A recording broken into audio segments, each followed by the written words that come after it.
Allô tout le monde, on se revoit aujourd'hui pour la présentation du savon Lila. Ça fait un petit bout que j'ai pas fait de vidéos sur YouTube, c'est pas les vidéos qui me manquent, c'est le temps, mais soyez assurés là, que j'ai fait de mon possible. Et puis aujourd'hui, la vidéo que je vous présente, ce que je trouve vraiment intéressant, c'est que c'est pas un savon le résultat était si fabuleux, si beau, parce que j'ai utilisé une fragrance florale, puis je vous ai déjà en fait présenté par le passé que ces fragrances-là pouvaient accélérer la pâte à savon, puis vraiment complexifier là, votre tâche. Puis en fait, vu que ça faisait déjà un petit moment que j'avais pas fait de savon, en fait au moins 3 mois, je ne sais pas pourquoi, là j'ai eu dans l'idée de faire une fragrance florale. Je me suis pas méfiée, je me suis même fait prendre un petit peu à mon jeu parce que j'ai voulu faire un design qui était plus fluide, là, des tourbillons dans ma pâte à savon. Et en fait, pour une prochaine fois, c'est pas ça que je vais faire. Je vais y aller pour un motif vraiment étagé. Parce que c'est ce qui se travaille le mieux avec ce type de fragrance. La nuance, c'est que habituellement, je fais mon émulsion là, de mon huile avec ma soude. Je sépare, avant en fait de séparer ma pâte à savon, c'est là que je rajoute ma fragrance que je mélange comme là à la spatule et c'est après que je vais rajouter mes colorants. Donc, dans un futur, la note que je me suis mis pour ce savon-là, c'est d'ajouter ma fragrance au mélange de couleurs de façon séparée et une à la fois. Donc, y aller, mettons, juste pour le bleu, que je mets la fragrance, je le coule dans le fond de mon moule. Donc ça va figer quand même rapidement et ça va permettre aussi d'avoir des étages qui sont vraiment droites. Parce que le savon va devenir assez ferme pour que quand vous versez votre deuxième couleur, ça ne dérangera pas au niveau vraiment de la surface de votre bleu. Il n'y aura pas de trou, ça va rester bien droit. Donc vraiment pour un futur, c'est ce que je vais faire. Aussi, la fragrance que j'ai utilisée, c'est une fragrance que j'ai achetée à un fournisseur ici au Québec, Crack Nature. Et ça a même décoloré ma pâte à savon vers une teinte un peu grisâtre, un peu jaune.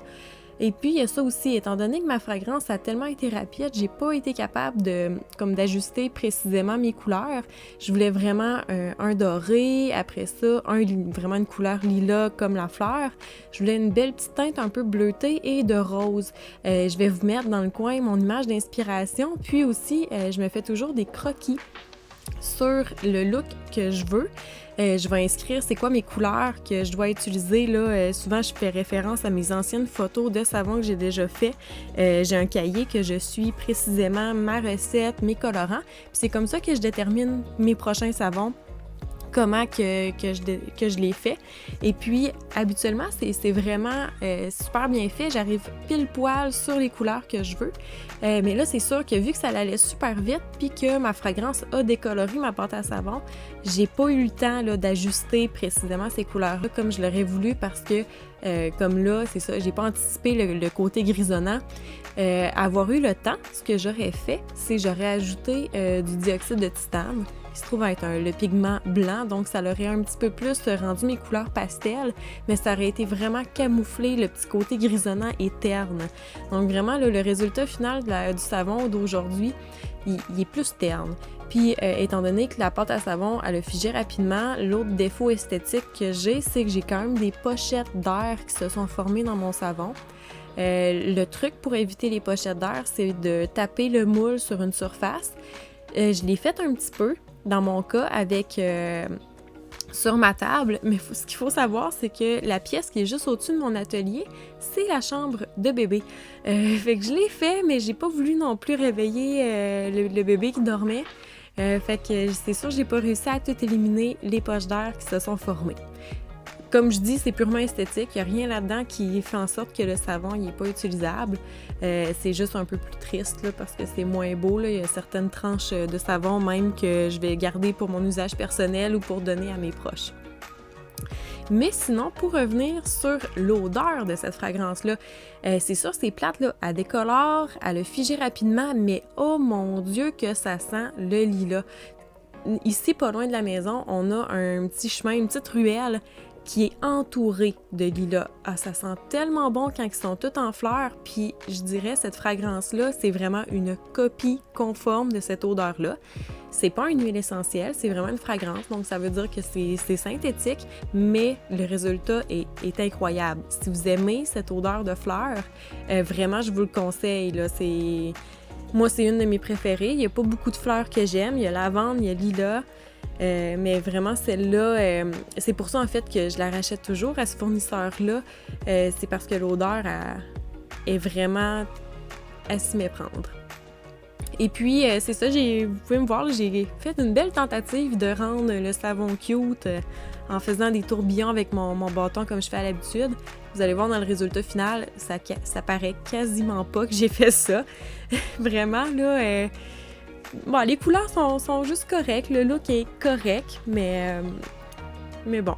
La prochaine fois, je vais m'améliorer sur le look. C'est toujours bon, en fait, c'est ça, comme je disais, je garde un cahier de notes.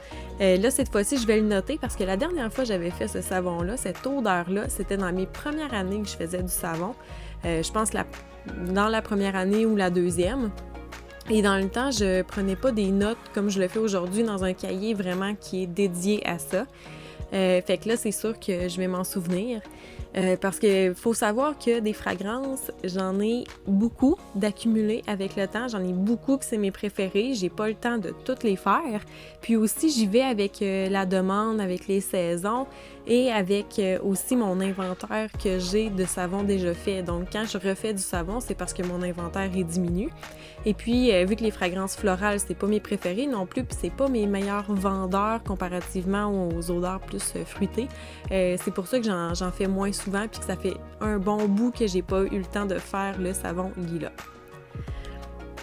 Donc, c'est un peu pour ça, mais ça reste que c'était une odeur que j'avais qui était vraiment préférée. Moi, il me restait même quelques barres, là, vu que c'était dans mes premières années que je faisais du savon.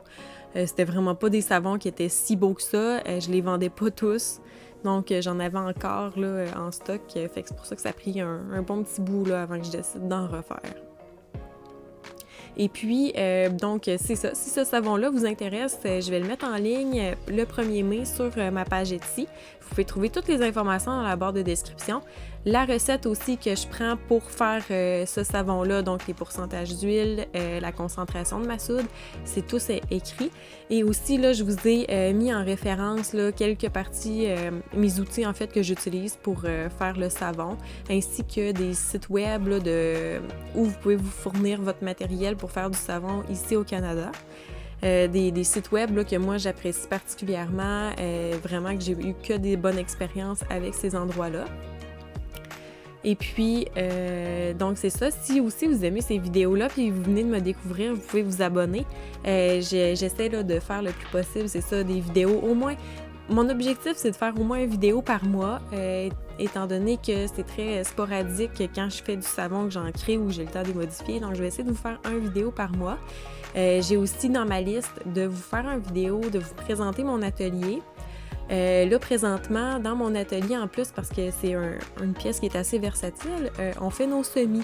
Donc, je ne sais pas si je vais le filmer bientôt, étant donné qu'il y a une de mes étagères que j'ai quand même enlevé mon matériel pour faire place aux semis.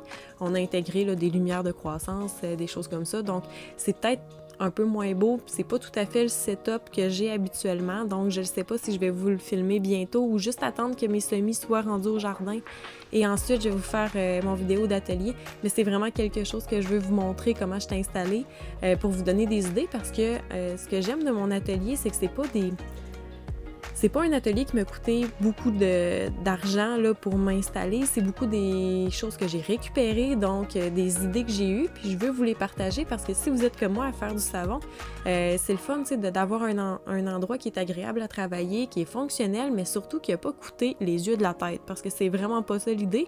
Et en plus, quand on fait du savon, mais étant donné qu'on travaille avec un produit qui est caustique, veut pas, ça abîme des fois là, les surfaces de nos comptoirs, notre matériel. Donc, c'est sûr qu'on veut pas investir des sommes astronomiques quand on le sait que ça peut abîmer. Donc, je vais vous montrer mes solutions que moi j'ai. C'est sûr, j'ai beaucoup de choses, c'est ça, comme je dis, qui sont récupérées, réutilisées, repensées. Puis, j'ai hâte de vous partager toutes ces belles idées-là. Et puis, donc, les prochaines vidéos que je vais vous montrer, ben là, c'est sûr que les autres savons que j'avais faits lors de cette fois-là, c'est des beaux savons d'été qui sentent vraiment bons. J'ai fait un court vidéo là, sur Instagram où vous pouvez voir un aperçu si ça vous intéresse. Ça aussi, l'information est dans la barre de description, mes autres réseaux sociaux.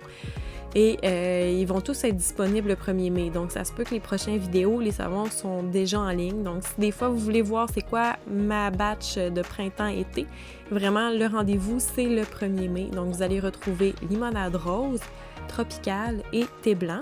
D'ailleurs, thé blanc et limonade rose, j'ai refait un peu le design. J'ai changé les couleurs et l'aspect qu'il y avait. Parce que je voulais quelque chose qui est un peu plus punché, un peu plus vibrant. C'est vers ça un peu que je veux tendre, là, vraiment avoir des savons qui se démarquent au niveau du look, encore plus qu'avant. Les faire un peu moins plates puis un peu plus vivants.